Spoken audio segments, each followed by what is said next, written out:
Okay, so it has been a minute since I have uploaded like an actual nail art work with me type video. And the actual footage of this is from probably close to a year ago. And I filmed it on my phone, so it's just been sitting on my phone taking up space. And now I'm starting to get notifications that my storage is almost full. So I decided I'm actually going to edit those clips and put it into a full-length YouTube video for your eyeballs so that I can delete them off my phone, because I've been going back and forth on whether I want to actually upload it or not. So we're gonna do it and see what happens. This is probably one of the most fun sets that I have ever done. They're a set of press-ons that I did for a client, and this was for her birthday. They are nails, obviously, and they are inspired by adult toys. So let's jump in and make these nails. Just a little disclaimer here, if adult toys make you uncomfortable, if that world, if you're not vibing with it, that's fine. You can stop watching here, but there will be things on the screen that you may not approve of, that you may not like. So you can stop watching here. I will not be offended. But please, from this point forward, you have been warned. I don't want to see any comments shaming people who use these things or shaming me for making nails like this. You don't have to watch it. You can exit out the video here, okay? Excellent. Let's get on with the video. So these are the inspo pics that she sent me for this set of nails. She specifically wanted the Hitachi wand done in 3D, and then any other inspo that I got from the photos she sent, she was totally cool with. So whenever I have a very detailed, intricate set, or if there's something very specific that the customer wants, I like to doodle out the design in order to get all of my ideas out of my head and onto paper, or into my iPad in this case, because I have so many ideas floating around in my brain that sometimes if I just go into the set of nails without the doodle, I do way too much and it doesn't end up making sense, or it just doesn't turn out. I like to do that with the color palette as well, to make sure that all of the colors that I'm seeing in my brain do actually make sense together and aren't like given a weird vibe. I like to prep my nails with the Après tip primer instead of filing, because I don't want to deal with the dust, and this is just so much easier and faster than filing. Once the tip primer is on, I'm going in with my first coat of gel polish, and then obviously with my second coat of gel polish. And then once those are cured, I am using a glitter mix, this really pretty little dot. It's all pinks and purples and reds, and oh, it's all holographic. It's so pretty. So I'm putting this on quite a few nails. I'm going in with a super thin layer of builder gel just to get the glitters to stick to the nail. And I'm using a builder gel just because it's a tiny bit thicker, and I find it helps surround the glitters and stops them from like poking off of the nail, if that makes sense. And then I'm going in with my dotting tool, and I am just placing these glitters where I want them on the black nails. I don't really want them to overlap each other. I want them to just be a nice, even layer of glitters, like with even sort of space between them so you can still see the black background. And then on the pink nails that I'm putting the glitter on, I'm using an old brush that's frayed out, so it picks up the glitter nice and easily. Big pieces, little pieces, it doesn't matter. It picks it up really well. And I'm just placing it on the nail. I want to try to get as much of the nail covered as possible with this technique. Then once the glitters are cured into that first layer of builder gel, I'm going over them with another layer of builder gel in order to encapsulate them essentially, but I'm not doing like a full encapsulation. I'm just making sure that the glitters aren't poking out from underneath the builder gel. I like to hold the nail upside down, and that helps all of the gel sort of pull over the glitters. Then on these pink nails, I'm going in every direction with the builder gel, like I'm going down, up, side to side, and that's in order to get the gel all around the glitters, completely surrounding it. Because there's so many on this nail, there's more gaps for air to kind of be, and I don't want that to happen. I want them to be completely surrounded by builder gel. So I'm like really just pushing the gel into all the little crevices around the glitters. Then once I do that, I go over them again with a thin layer of builder gel before curing, and then I do the same thing. I hold the nail upside down and it helps pull the gel to the center and cover all of the glitters. I filed the nails after I cured the builder gel. I did not film it, but I just wanted to get rid of any little lumps and bumps that might have occurred from encapsulating the glitter. The best part of any glitter encapsulation is top coating. All of the glitters just pop and they look so good. Side note, these nail stands from Amazon are not ideal. The magnets are not very strong, but top coating encapsulated glitter, look at that. Now that the base is done for all of the nails, it's time to start working on some of the 3D aspects. So I'm using a clear 3D gel, but I wanted it to be white. So I added a little bit of white paint to my palette and just mixed it in with my hand to the clear 3D gel. You don't need to do this. You can just go on and paint it afterwards. I end up painting it again anyway because it wasn't as white as I wanted, but you could just paint it over top. I just thought I would have to do too many coats and I would lose detail, so I wanted it a little bit white to begin with. Once I get it the color that I want, I begin shaping it. Now, I do not have any silicone tools to do this with. A couple years ago, I thought, why do I need silicone tools? Then I started using 3D gels and I was like, this is why you need silicone tools, Tanya. So I just have the piece that I'm working on a little bit of backing from a form, and I'm using my spatula to help shape the 3D pieces. Then I'm using the Ugly Duckling Shtick It to adhere this 3D piece to the nail. I absolutely could have just created this 3D piece directly on the nail, but I actually did it a few days before I did the base of the nails, so this is just how it worked out. But I figured I would just apply it just like I would like crystals or a 3D embellishment with the Shtick It. I used my spatula to initially apply the Shtick It, and then I used a brush dipped in rubbing alcohol just to sort of maneuver it around and make sure that it didn't splurt out the sides of the 3D element. And then just with a little pair of tweezers, I stuck it on the nail and kind of manipulated it to exactly where I wanted it and cured it in the lamp. Okay, so now's the time that we start jumping around from one thing to the next thing, back to the other thing, and back and forth. Okay, just to be clear. So I'm using the backing of a form and I'm painting black gel polish on it. This is the second coat, and once I am happy with it, I will pop it in the lamp to fully cure it. This black gel is very pigmented, so I'm making sure it is as thin as possible because I need it fully cured. While that is curing, I am rolling out some 3D gel on my palette into a little snake. I already colored this one exactly like I did the white one. I pre-colored this with a purple gel so that it will match my color scheme. And now I am not easily placing it onto the nail kind of where I want it. And I'm using a brush dipped in alcohol to maneuver it around the nail. The alcohol just helps my brush not stick to the gel. I am taking more of that same 3D gel and rolling it into little tiny balls and placing them on the little snake that's already been on the nail. And each little ball is going to get smaller and smaller and smaller. I'm using my spatula just to like really perfect the shape and make sure that it's not coming off the nail too much, but that it's still like in its circular form, and you know, just to make sure it looks exactly how I want it to look. And I'm doing that like 4 times, I think. I think I do it 4 times. I added another tiny little ball at the very top, but I am using an orange wood stick dipped in alcohol, and I'm poking at it, kind of making a little donut out of it so that it looks like a little like handle, something that you could like hook some fingers through, if you know what I mean, and pull something out of places, if you know what I mean. And I just keep dipping the orange wood stick in rubbing alcohol to make sure that the gel doesn't stick to it until I'm happy with what it looks like. Heading back over to the wand, I am giving it a nice little coat of white paint. Even though it's already white, it was not as white as I wanted it, and also I got like a glitter or something stuck in it when I was rolling it out, so making it perfectly white. And then I'm using an orange wood stick to clean up any gel that I get on the actual nail, because I obviously do not want white on the nail, I just want it on the 3D element.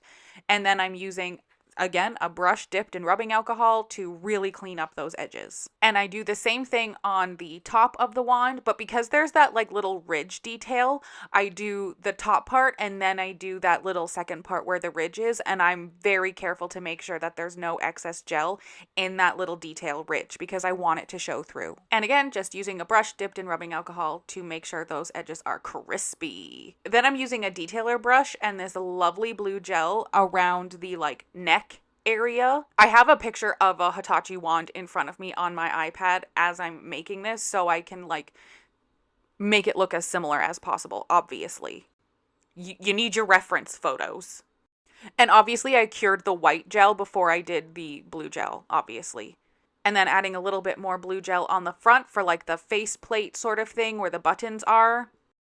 Also, side note, I cannot stay in focus or in frame to save my life, so apologies for that. And then a little bit of black detail once the blue is cured to make a little button. You know, like an on-off switch. Heading back over to the black sheet of gel that we had on the form, I added a tack-free top coat to get rid of any sticky layer from the gel polish that I didn't want to deal with.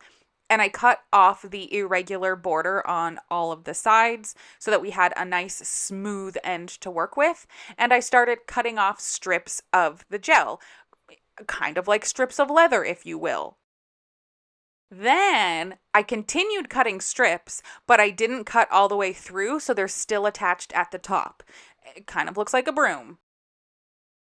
Then with the broom-like strips, I began rolling it together at the top so that it was even more, you know, broom-like, so that the pieces kind of overlapped each other. When I was happy with how those little strip broom whip pieces were looking, I got my Stick-It and added it onto the end of the roll, rolled it back up, and cured it. Back to the wand, I added a top coat, but I don't remember if it was glossy or matte, but I'm adding it right now to seal in all of the gel polish and artwork that we added. And again, same brush, rubbing alcohol, cleaning up those lines, making sure that they're nice and crispy and that there's no top coat pooling at the edges. Using my spatula again, I am adding some Stick-It onto one of the pink nails, and this is going to be where I put the little tiny whip guy. So I put the Stick-It right where like the top of it is, and I'm just using my spatula to maneuver it around a little bit to make sure that it's exactly in the spot that I want it before I cure it. Moving on to the individual strips that we cut, I have a little tiny silver embellishment ring on the end. And I've added, again, some Stick-It. You could use regular nail glue if you wanted to, but this is what I had on hand. And I'm just folding the end of the gel strip over the little silver embellishment to hold it together, and I cure it in the lamp. I do that 2 more times so that I have 3 little strips hanging off of the silver embellishment, and then I use Stick-It to adhere everything to the nail and to put the little gel strips exactly where I want them on the nail. And while that's curing, I do pretty much the exact same thing to the little whip nail. I add Stick-It to where I want the gel strip to be. I stick it to the nail and I cure it in the lamp. And while that's curing, I snip off the extra gel bits that are hanging from this nail, and now we have a little harness. And back to the whip, I do the exact same thing. Put down the Stick-It, stick the gel to it, cure it in the lamp. Now I'm adding more 3D gel to the nail, except this isn't the kind that you can mold in your hand. You put it directly on the nail and it stays exactly where you put it until you move it. First, I'm using the same brush that I've been using to just kind of get it into its basic shape. Then I'm using a much tinier brush dipped in alcohol to create the exact shape I want. So I want them to look like little donuts. So I'm going into the middle of the gel and moving my brush around quickly to get that little hole, and then I'm cleaning up around the outside. Then I started cutting up this feather, which happens to be the exact same color blue that we put onto the wand. And I'm cutting off little itty bitty tiny bits and pieces from the feather. We do not need a lot, and they do not need to be big. Then using my orange wood stick, I am sticking them into the soft gel of the little donuts. That's why we couldn't use the like moldable 3D gel. We had to use this stuff that's a little bit softer because I needed to stick the feathers into it. And if we used the 3D moldable stuff, it wouldn't have looked right. I wanted it to look fuzzy. So I'm just using my orange wood stick to manipulate the feathers into the gel, and it was not easy. This was very time consuming, and I had to keep cleaning off the orange wood stick, dipping it in alcohol, and then going back to the feathers. And when I was happy with how the feathers looked, I cured them and then added some more stick-it onto like the tops, I guess you could say, of these little donuts, and I added a chain between the two to attach them. So if you haven't figured it out, these are furry handcuffs. While the handcuffs are curing, I add a little bit of stick-it to this pink nail, and I add this little belt type thing. It's similar to the harness with the gel strips and the silver ring, only it's not a harness. Once it's cured, I add some more stick-it to the center, and I add a little blue rhinestone. The blue, in fact, matches the feathers and the wand. And I use this brush with rubbing alcohol again to clean up any excess stick-it on the outside so that it's not splooshing out. Back to the handcuffs. I cut off any excess chain with an old pair of cuticle nippers.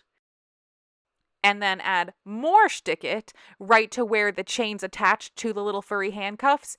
And I add these little silver, like stud type things. And they ended up looking really freaking cool. Moving on to some nails that don't have any 3D on them. These are just some classic hand-painted nail designs. So I'm using a pencil to sketch out the objects and the design that I want. This one being more adult-themed toys. Once the sketching is done, I use a white gel paint just to basically create a white surface because it's a lot harder to paint the colors that I want over top of a black surface. So this is just going to help the colors that I want to use pop. Once the white gel has cured, I can go in with whatever colored gels that I want to. In this case, I'm using a purple one for this specific toy. And then I believe I'm using like a corally orangey pink one for the other one. And like I said, the white just helps these colors pop because otherwise the black would be too saturated for the colors to really show through properly. Using that same blue we used on the Hitachi, I am just adding a little bit of detail onto this toy. And then onto the other hand-painted nail, I already sketched out the design and it says live nudes, like a little neon sign. So I'm just going in with the white because, again, we want the colors to pop. But also when you're doing a neon nail design, like a neon sign style design, you need white in the center where it would be the brightest, and then the colors can kind of fade out from there. I cured the white letters, and now I'm painting the actual like neon sign that's supposed to look like an arrow that you would see outside of like a strip club or something. Now I'm mixing the colors that I want to use with some clear top coat to make them more transparent. So when I paint them over the white, you can still see the white through the color and it makes them look like a neon sign. And you do not have to be neat with this part. You actually kind of want some of the color to go onto the black part so that it looks like it's glowing. Back to the handcuffs. I am just going in with my detailer brush and some top coat around where we were fiddling with the 3D gel because it left a little bit of a residue on the surface of the nail and I don't want to see that at all. I want it to be nice and shiny, so I'm just going in with my shiny top coat. And back to the harness nail, I am using the 3D gel that we used for the handcuffs, and I'm pushing it into all of the gaps, like where we folded the gel over the silver ring. I'm pushing it into all those little gaps to create extra structure, and so that the gel won't just snap if there's pressure on it. The gel straps, I mean, so that they don't snap if there's pressure on them. Also, it'll help prevent them from getting caught on anything, and they'll be able to stay on the nail better. Now I'm using my e-file with a little cuticle bit, and I'm just softening up all of the edges where we added the Shtick It and the little gel straps. Again, I'm making it smooth so that they don't get caught on anything and so that you don't see a lot of like texture on the nail aside from the 3D stuff that we obviously want to see. And this just makes it so that none of these little strappy things are going to get caught on any of her clothing or anything. And once I do that on all of the nails with the gel straps, I go over the gel straps with a shiny top coat because we really want them to look kind of like a really shiny latexy leather type thing. Like, think like bondage stuff for these. That's kind of where I'm going with this. And I'm top coating over this rhinestone. I know you won't be able to see any of the actual shine or the facets of it, but I wanted it to kind of just look like a ball that you would put in your mouth. You see where I'm going with this one? It's a ball gag, in case you didn't figure it out. And again, more top coat on all of the leather strappy pieces, so that includes this little whip number. I'm also putting top coat on all of the clear 3D gel that we added to all of the raised pieces so that it's nice and shiny and you can see through it.